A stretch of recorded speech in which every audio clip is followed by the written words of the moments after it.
Welcome to the Focus on Why podcast. I'm Amy Rowlinson and I ask my guests one simple question. Why?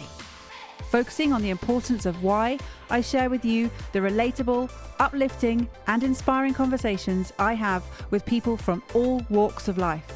This podcast will encourage you to focus on your why to enable and empower you to achieve the success you desire. Have a purpose, have a plan, focus on why. Before we get started, are you thinking of creating a podcast or are you a podcast host already? As a podcast strategist, I can help you to launch or relaunch a purposeful and profitable podcast, which will inspire, entertain, and educate a global audience.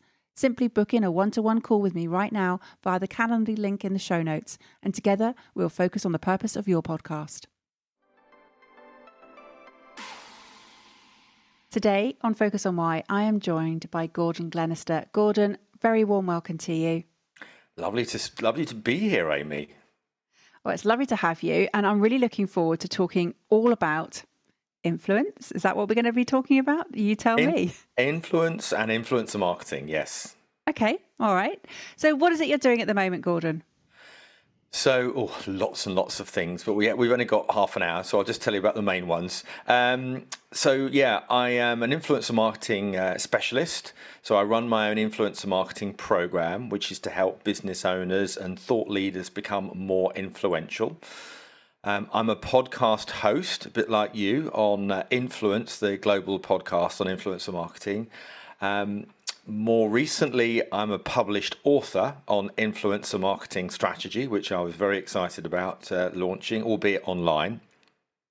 I'm also the global head of influencer marketing at the Branded Content Association, which I founded back in 2019. And I'm currently supporting Nottingham Trent University with running an influencer marketing project, competition if you will, with 450 marketing students and 20 brands. So a lot going on in the influencer marketing space. I love that you're bringing business into the academic world, because so often you hear about people who are being lectured by people who aren't in business themselves. So it's great that you're really having your influence there. Well, it makes perfect sense, to be fair. So describe to us, Gordon, what is influencer marketing? Well, it's nothing new, to be honest. It's got emperor's new clothes on. I mean, if you think of word of mouth, we trusted the opinions of others, of individuals for many, many years.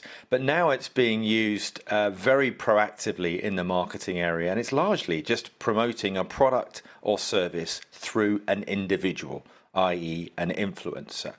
And an influencer, of course, can be it's not just necessarily what you hear about in the mainstream media, which is like a 23-year-old Kardashian or something like that.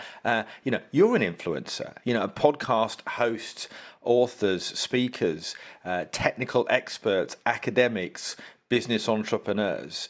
It's those people that have the ability to affect change in behavior, often through trusted opinion, knowledge and content creation. And that's it. That's my definition of it. So it's really exciting who we look up to. And I've always been fascinated, if you think about what actions we take on social media, why do we follow somebody? Why do we subscribe to something? Well, that's largely because we can resonate and with the type of content or the individual that is putting out that content. And this is what's been fascinating for me, is seeing particularly those people that have got niche audiences. And this is what's so great about, for example, Instagram. You might not have a big following, but if your content is very niche, if say you're a fly fishing expert, for example, and you had just maybe 1,000 followers, but everything that you're doing is storytelling at the lake. It's all about your experiences. It's all about the type of fishing tackle that you're using. And of course, the people that are following you want to hear about that. They're interested in that type of content. Suddenly, if that individual was to go on holiday somewhere and start posting about hotels or car service it wouldn't have the same sense of relevance. So if I was maybe a fishing rod manufacturer, I'd be saying this is just a type of influencer that we want to connect with, or because it's their audience that could be buying our products. I love that, and I really want to be by that lake. You sold me the being by that lake, and I can see it now. It's fabulous. I've got one actually on my doorstep, which I walk around every day. Actually, it's I'm an RSPB, Royal Society of Protection of Birds nature reserve, and we've got 3 of them. So just on that, I created some content a while ago, which was me being able to give advice and tips on influence, but do it at the lakeside. So it was almost taking away the stereotypical background, which was just in a room or a green screen, and then Gordon by the lake. In a way, it's changing what people's stereotypes of individuals and backgrounds and settings are, and mixing them up so that you're creating your own personality. Why do music artists wear hats all the time? Why do they wear certain types of clothing? So they'll be recognized, remembered. Because, when you look, we're all personal brands at the end of the day, Amy. And the power of a brand is what people say about you when you're not in the room. So in other words, what I try and do is help seed that influence with individuals so that we can create that conversation. Other people are talking about you, I love that. And I love the way you described, just having that really niche audience. When I'm speaking with people and they're saying, oh, I've only got so many followers or I've only got so many downloads, I said, doesn't matter. What matters is, are they the right people in your audience? Exactly. That's what's key. Exactly. Yeah, for sure. So tell us what the different ways that you approach your audience. You've got your book, you've got your podcast, you've got the social media platforms. All of those bring different types of communication or require different types of communication with the audience, but you're talking about the same thing. Yeah. So I have a strategy. So I have a Facebook group, which is called Influencer Marketing Secrets. And that is open to anybody that's interested in being an influencer or actually working with influencers. So that in a way is enabling me to create content and be that thought leader by example. Because if you're going to work with somebody, it's not enough to be able to say, I do this and I do that. What you have to have is that social proof, or that so people can see exactly what's going on. I also have a weekly roundtable on Zoom every Wednesday morning at 9:00. So I use that to create content on a particular subject in the influencer world. But I do that only for about 15 minutes, and the rest of that 3/4 of an hour, I talk and allow people to ask questions, meet each other, and create a really nice, warm environment for people to share their ideas. And we did one this morning, for example, on how to write effective blogs.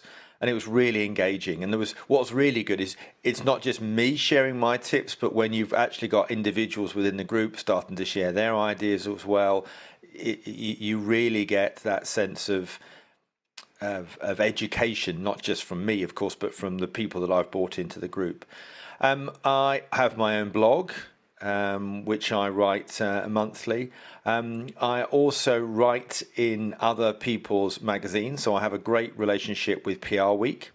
I'm delighted to say that I've been approached by the Evening Standard and now going to write for them as part of their growing contributor network, one of 5 on influencer marketing. So that's great. Like you, my podcast is a great way of sharing my voice through my guests on there. Also with the Branded Content Association, obviously I'm connected to lots of other organizations. One thing I didn't tell you, actually, I'm also the founder of the Top 100 Most Influential People Index, which is a product or service that we provide largely for associations. Because as a previous Director General of an association, I know that associations want to grow their influence. I recently wrote a report called The Social CEO, because one of the challenges that CEOs have is that particularly when trade associations, they will often delegate the responsibility of managing their social media to one of their marketing teams. And nowadays, and particularly in the last 18 months or so, we want to hear from the chief exec himself. We want him to show up on LinkedIn or on Facebook or on Instagram, and we want to see him with his pet. We want to see his real, well, ironically, sense of purpose, his vision, what he's trying to do, not just the corporate image that is so bandied out around some of these big organizations because they're scared of what to say. It's the frailty and the sincerity and the authenticity of the content that for me creates real influence. And you've touched on purpose here, so let's move into that space, Gordon. How has what you're doing now arisen from your sense of purpose? Well, it's funny actually. I used to run an association, as I've mentioned, for 11 years. In 2018, I set up my own membership consultancy. I help other trade associations with their strategy. Never even dreamed about entering the influencer space. So ironically, but almost haven't realized that I have been influential almost all through my life in sales, in marketing roles. And I've loved being around people. I'm an absolute people person. I love getting the best out of others and seeing them flourish. But so I want to help people. My real sense of purpose is making a difference. That resonates me. And you know what? That goes back many, many, many years to little Gordon when he was probably 12, 13. And the reason I say that is because my mum and dad split up when I was quite young, and I was brought up by my dad. I had a great affinity and relationship with my grandmother, who was a great horticulturalist. And she taught me a lot about gardening. And so I, at a very young age, started my own little garden business. I started to mow people's lawns at the age of 12 and 13. Other people were doing what do you call it? Newspaper deliveries and stuff like that. And can you believe it, Amy? It was £1 an hour I was mowing people's lawns for. So that just shows you how long ago it was. But the reason I say that is because whenever I did the job, I always wanted to make sure that everything I did was perfect, was beautifully crafted, whether it be weeding, whether it be growing geraniums. And so sometimes people would say, thanks, Gordon, here's the money. But that wasn't enough for me. What I really wanted them to do is to come out into the garden, and I wanted to show them what I did because I wanted that sense of appreciation for what I've done. Do you know, Amy, that sense of purpose has never, ever left me. It's never about money for me. It's always about making sure that somebody has got a good experience about working with me. I love that. And I love how you've sort of took yourself back to the younger version of Gordon and have seen that it was always there, and it's just manifested in different ways throughout your life. And not knowing that you were going to step into the world of influence, what has it actually gone on to achieve for you and for those around you? Well, yeah, I mean, to be honest, I never thought I'd write a book. My sister said to me the words, don't. It would take up 3 times more time than you ever thought it would. I won't lie, I had massive imposter syndrome. I mean, you talked to me about the promotional products industry, and I knew everybody in it. I mean, everybody, I was well known, Gigi, everybody knows Gigi, and I moved away from that, and I moved into a sector where I knew nobody. So to write a book, and I started to do some research, as you often would do, looking at some of the other authors. I thought, oh my God, this is, what have I set myself up for? And my sister at the time, she said to me, remember, after she said don't and realised I ignored her advice, she then realised that I'd got this global book contract. And she said, what I needed to do is just say, look, nobody else is going to write the book like yours. It's unique to you. And when she said that, I felt a lot more comfortable. And when the book was originally came to my door in a brown box, and they give you like a number of books for free, I took it to my sisters and I let her open the box with me because she'd been quite insightful. And she was very emotional. She just could not believe. It's not that she couldn't believe that her brother could write a book, but she did. But she just couldn't believe to see, look, all this work had come from somebody that had literally been in the industry for 6 months. And there was at that moment that I realised that that's what I'd done, and this was meant to be. And I've gone on to interview people from Facebook to massive global brands on big marketing stages, big international conferences. I've spoken to hundreds of people. It's not that speaking is new, but when you're speaking around a subject that's very new to you, that is, and you're aware of people that have been in the industry for way many years than you, that is quite a daunting experience. But then I have a lot of self-belief. When I got over that sort of perhaps imposter syndrome, I have a lot of self-belief which says it's about bringing your personality. It's about remembering that the audience have come to listen to you, give them real value, give them a sense of... yesterday, for example, I was talking to 250 students at Nottingham Trent University. Never spoken at university before. Huge round of applause at the end of it, and and whistles as well. And I thought, you know what? These people are in their early 20s. I'm 56, and look at the reaction I've got. So I guess that answers your question, really. I can still do it as a 56-year-old. Hey, I was looking at the way that we get classified in our age, and I think that you're still that who have reclassified the ages, and we've not even hit middle age yet. So don't worry about it. We're all good.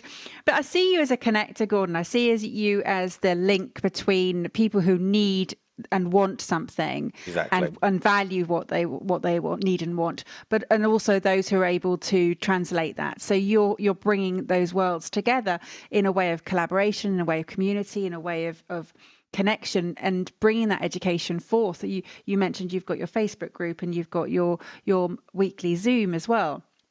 So what is it that is fueling that? Where does it what's coming behind it? What's giving you that sort of focus?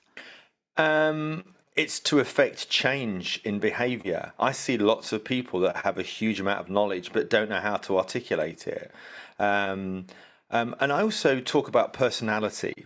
I think I'm a great believer in bringing a personality to a brand that makes it human. We're now in this sort of human to human experience. How many times do you say, I'm going to work with you because I like you? Not because you offer a service and it's the cheapest. Because I like and I trust you. And those are the most important ingredients that you should have. And, forget sort of cold calling and, trying to badger people. Think about what it is that you have in common. I mean, one of the reasons why, when it comes to influencers, for example, 65% of them do not respond to any outreach that comes through to them. And you think, well, why? I've offered them some free product, a free item. Why are they not bothering to respond? Well, because actually their audience is the most important thing that they have. And they want to make sure that any brand that tries to connect with them resonates well, and that there is total alignment within brand and within their audience. Otherwise, it's going to be a complete misfire. So I use this approach called jab, jab, punch, really, which effectively is a build relationships based upon sharing and liking somebody else's comment. Simple things like saying happy birthday on Facebook and LinkedIn. I had a birthday just recently, and I was overwhelmed, and I mean overwhelmed, by the number of responses that I had. It's people I hadn't heard from a very long time. But because they bothered to do that, that makes me think, I want to continue a conversation. Oh, it's been a while since I've seen you. We must reconnect. Let's meet up for a chat. I always think about, we all know about 1,000 people or more sometimes. And it's a lot of it's about making people feel good about who and what you are. And if you get that right and you create the right vibe, you create the right energy, people will come to you. And you said it's all about the personal brand and being human and showing that level of authenticity and sort of vulnerability almost. Indeed. I understand. I understand that. And I understand that to connect with people, you do need to show up when you're having tough times. What have you found there? Oh, well, I totally agree. And we were having a call just before this about something that you've experienced, which is extremely heart-wrenching. But I find that when it comes to creating content, things that talk about how you maybe that you've succeeded. I mean, but also the journey. It's almost as though blood, sweat, and tears, but I made it. It's like when you see the marathon and you see the people that have come through the line. Who are we really focused on? We're really focused on the people that are almost breaking down at 5 meters before the finish line, and somebody has helped them over the line. Those are the moments. So what are you doing to help your customers over the line? What are you doing to support and help your family build stronger, deeper relationships? Because by doing that, in a way, not only do you feel good about that, and I know I do, but people's perception about you as a helpful, supportive, engaging individual are amazing, to be honest. And I've had, in the last 18 months, I've had a lot of great things that have happened for me, but I've had a lot of sad things. I've gone through a divorce, which after 30 years has been quite difficult. And so, I put on my Facebook post, for example, on my birthday thing that, I've done these amazing things over the last 2 years or so, but never thought I'd be alone. And I am convinced that little things like that, where people can see that yes, you've done some great things, and I wish you well, but that you've had some problems along the way. I think perhaps it's just a British thing, but I think we generally reflect well. I know I do. I don't want to hear from show-offs. I don't want to hear from people that are going to increase my turnover to $1 million in 3 months. Really, I know there are people out there that do that, but that's not for me. I want to hear from people that have, yes, had some success, but have really struggled as well, and they've overcome them, and they've stood up on them because they've never lost sight of their vision and purpose. Yeah, I love that. And it is so true. I mean, just thinking when you mentioned the marathon, I get goosebumps and I get that sort of wave and a sort of my eyes well up whenever I think about the marathon. I hear that music that they always play on the telly, or if I go and watch in person, it is the London Marathon particularly. For me, it just evokes so many memories. And it is so powerful, just that connection of seeing someone run past and then you see their name on there, or you see why they're running. 10 years ago, back in 2011, I walked the night marathon. Did you? And yeah, it was fabulous. We had a great time. I walked it with 2 really good friends, and every mile marker, we changed the conversation with a different topic. We were really strict. We had different topics. Each person led the topic. But I can see now those people in front of me walking, and they had the names of the people they were walking for. And the one that really sort of stuck me, it said mum, dad, sister, brother, whatever. And then there was me. Somebody had written, I'm walking for me. And I thought, Wow. oh my God, this person is walking. So they are influencing, they are really influencing how I feel, why I'm doing that. The other side of that particular memory that's just come back is we thought we were raising money for cancer research, and we thought that's how we were helping that day. And of course, you said right at the beginning that you want to help people. What actually happened, we were just coming back over Tower Bridge. We just had a few miles left to get to the O2. Somebody tried to jump off the bridge. And so that was an unexpected helping someone and save their life in that moment. And you just think, wow, I don't know who they are. Never got to know. We waited until another couple behind us took over from us, and we knew we called the emergency services. But yeah, I want to go back to that Emperor's New Clothes. We're not changing anything here. We're just carrying on, as you said, the word of mouth, the trusted opinion of others. Albeit, I don't think we should trust the opinion of those who were persuading the emperor. No, you're right. And when we talk about influence, I mean, you think about the Dalai Lama. You think about David Attenborough's infamous program 2 years ago with the little turtle with all that netting around it. Think how much he's had an impact, and Greta Thunberg on climate change. I mean, obviously they had that influence before they knew what was happening, but those seeds were planted in us. So now we look back at those people and we realize, how true they were. And I'm sure I've seen something about David Attenborough has come up one of the highest as people whose opinions they trust more than almost anybody else. So what are the values that David Attenborough has? Sincerity, honesty, experience, charisma, humor, all of those things that draw people into you. He's not trying to sell us anything, but he's passionate about what he believes in, and he doesn't waver. And it's interesting you're talking about values. We've got Values Day coming up in a couple of days' time, International Values Day. What are your values, Gordon? Well, I think to be kind and courteous to people. I want to feel that I want to make a difference in my part of the world. I want to make people feel good about themselves. So it's not just about what I think; it's about the experience that I'm leaving with people. This whole sense of, what do you say about Gordon when he's not there? I hope I leave a mark on those people. And it's a positive mark, because in a way, if it's a positive mark, what happens is other people talk about you, and that's what you want to be doing. So I think, just being a nice bloke. I love that. Yeah.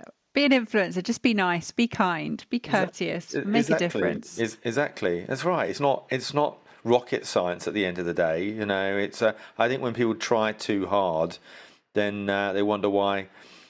I think it's also worth mentioning is what the attributes in people that you don't like, and why is that? And then look at their lack of influence. So it's much about looking at the attributes of things that annoy you and irritate you, as well as those that you want to engage with. So for anybody who's out there and thinking, I don't have any influence, I'm not a thought leader, what would your advice be? Well, everybody has influence.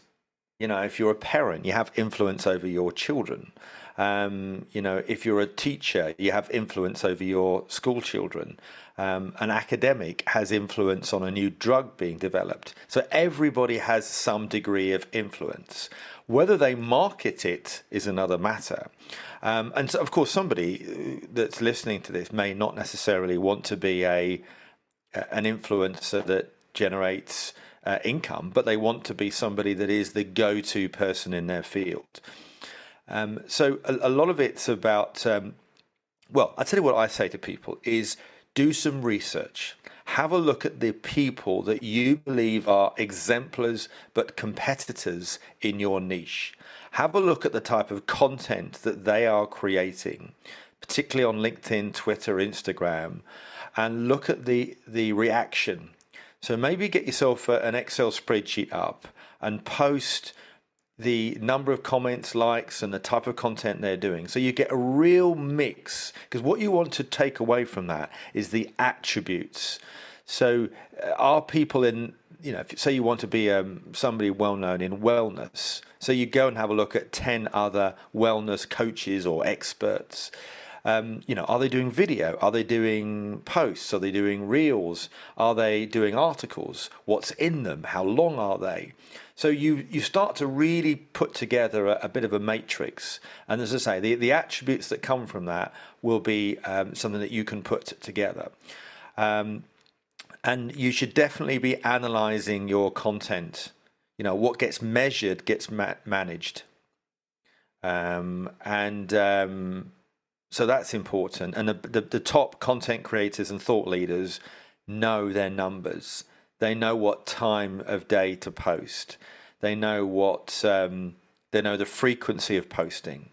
They are speakers sometimes at events. You don't have to be a speaker to be a thought leader, but obviously that's another way to get in front of your target audience. I started this interview with you about niching down. A lot to be said for niching. So, if you wanted to be a fashion influencer, for example, is there an argument to say that you are a particular niche? So are you a sustainable fashion influencer? So make sure that your content says exactly what you are. There's no point in saying, oh, I believe in sustainable fashion, when you've got pictures of your dog, your house, and, make sure it's consistent. It's almost like creating your own CV. If somebody was to want to understand what you're about, we want to see what you're saying resonates with what you're promoting in a way. Also align yourself with others of influence. I call it a circle of influence of other individuals that perhaps don't compete with you but have similar shared values, so that you might be able to share each other's content or collaborate in some shape or form. And then last but by no means, contact me. Because obviously I'm more than happy to help people. I have a free 30-minute strategy call, and it just means that I can give some ideas to people. If anybody wants to join my Facebook group, they're free to do so. So, yeah. Perfect. Well, I normally ask people how people can get in contact with you, but you've just perfectly explained how they can. Are you also on social media? You're on LinkedIn, I'm assuming? No, I'm hidden from all of it. No, I am on LinkedIn, which is probably my biggest network, actually. And I think there's only one Gordon Glenister, so I'm not too difficult to find. I'm also on Twitter, Instagram, and a little bit on YouTube. I've got to improve that. Yeah. So thank you so much, Amy, for being on your show. It's been an absolute delight. It's been a pleasure. I just want to pick up on one thing about the circle of influence. How many people would you have in your circle? 5 to 6. Yeah. Purely and simply because, I always say that 5 or 6 people are going to transform your life. And those people, you don't know who they're going to be. They may be a teacher. They may be, if you're wanting to work in the film industry, it might be a director. But 5 or 6 people, that's all, are going to create a directional change in your life. So know and understand that, and surround. I often say that you are defined by the company you keep. So surround yourself with 5 to 6 awesome people. I love that you've shared that. And I love that I asked you a question, because I think it was Jim Rohn who said you become the average of the 5 people that you spend the most time with. And it's so true. But you don't have to stay with that same group. You can evolve. They can change as you evolve and change. course, absolutely right. So, I mean, you might not, your teacher, my business studies teacher, Mr. Davis, probably was one person that really got me interested in business. I loved, actually it was economics rather, but I knew I was destined to work in that. I didn't want to do technology. I didn't want to do woodwork. I wanted to be in business, and I think it wasn't just the content, because you can have, that's all of you can remember this, where you might like history, but you can't stand the teacher, or there's something that's wrong with it. So it's not enough to say you like the content. That it might well be that somebody has inspired you to work in an industry because of them, their values, their influence, their communication style that has influenced you. I am convinced that even yesterday, to talk to, all of these first year students at Nottingham Trent, because the project is around influencer marketing, I had a number of them come up to me saying, I'm going to write my thesis on influencer marketing. Thank you, it was really insightful. But I've had subsequently a couple of them connect with me on LinkedIn and said, I really enjoyed your session. I'd love to work in the industry. Can you point me in the direction of some people? So the fact that she'd reached out to me, I thought was really good. And as it happened, there might even be a placement within my group here. So that's about, not just listening, but it's taking action. And a lot of people, sadly, do just listen to stuff, but others take action. So I would encourage those listening to you today that if you've liked what I've said, take action. Yeah, knock on that door of opportunity for sure. Gordon, it has been an absolute pleasure taking us on this journey of influence. I really enjoyed it, and understanding more about what the circle of influence can do for you has been brilliant. Do you have some final words for the audience, please? Final words. Well, just get out there and do it. And it's remember that some of that early stage of content that you're creating is not going to be perfect. So don't try and make it. Some of the best content on video, for example, even on some of the other video platforms, TikTok I was trying to think of, look, people have just been mucking about. And those mucking about videos have gone on to create, thousands of views. What I would say more than anything else is be true to yourself. What are you as an individual, and what value can you bring to your intended audience? That's what I would say is just be true, honest, and get stuck in. Thank you for listening to Focus on Why with me, Amy Rowlinson. To show your appreciation and to help other listeners understand what value you have received from tuning in today, please leave me an Apple Podcast 5-star review. Remember, the conversation doesn't end here.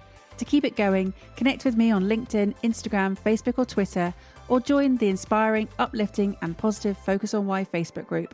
All the links are in the show notes. Have a purpose, have a plan, focus on why.